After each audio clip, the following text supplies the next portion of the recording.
নমস্কার বন্ধুরা, recipe of চয়েসে সবাইকে স্বাগত। বন্ধুরা, আজ তোমাদের সাথে শেয়ার করব একটা রায়তা রেসিপি। এইভাবে একবার তৈরি করে খেয়ে দেখবেন, রায়তার প্রেমে পড়ে যাবেন। কড়া বসিয়ে দিয়েছি, কড়ার মধ্যে দিয়ে দিয়েছি অল্প একটু সাদা তেল, আর ফোড়নে দিলাম গোটা জিরে, কালো সর্ষে গোটা, আর এখানে কিন্তু কারি পাতা দিতে হবে। আমার কাছে কারি পাতা নেই, তাই দিতে পারলাম না।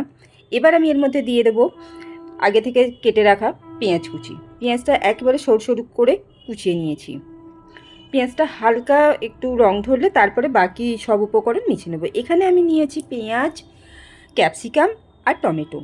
ছোট ছোট দুটো ক্যাপসিকাম, দুটো টমেটো নিয়েছি, আর ঝাল অনুযায়ী লঙ্কা নিয়েছি দুটো।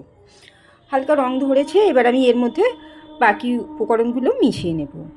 আর এটা কিন্তু খুব বেশি ভাজার দরকার নেই, একটু টমেটো ক্যাপসিকামগুলো একটু নরম হয়ে গেলে গ্যাসটা বন্ধ করে দেব। আর আমার প্রয়োজন মতো আমি এখানে টক দই নিয়েছি। আপনারা তো জানেন আমি কোনো রান্নাতে দই ব্যবহার করি না, আমি যেহেতু খাই না। তো আমি খাই না বলে কি আর কেউ খাবে না? তাই সবার জন্য বানিয়েছি রায়তা। এইভাবে একবার বাড়িতে তৈরি করে খেয়ে দেখুন, সত্যি ভীষণই সুস্বাদু রায়তাটা। শরীর মন দুটোই শান্ত থাকবে। প্রয়োজন মতো টক দই নিয়েছি, আর তাতে দিয়ে দিয়েছি শুকনো খোলা ভেজে রাখা জিরে গুঁড়ো, আর তাতে দিয়েছি চাট মশলা, আর বিট লবণ দিয়েছি স্বাদ মতো। এবার সব উপকরণ খুব ভালো করে মিশিয়ে নেব। এখানে কিন্তু লঙ্কা গুঁড়োও দিতে পারেন, তো আমি আর লঙ্কা গুঁড়ো দিচ্ছি না।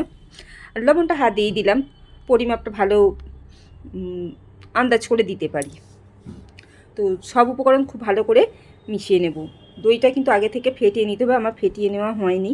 তো খুব ভালো করে এটাকে ফেটিয়ে নেব সব উপকরণগুলোর সাথে, যাতে ভালোভাবে মশলাগুলো মিশে যায়। এইভাবে এটাকে ভালো করে মিশিয়ে নিয়ে তারপরে আগে থেকে যে ভেজে রেখেছিলাম টমেটো, ক্যাপসিকাম, পেঁয়াজ, এগুলো এর মধ্যে মিশিয়ে দেবো।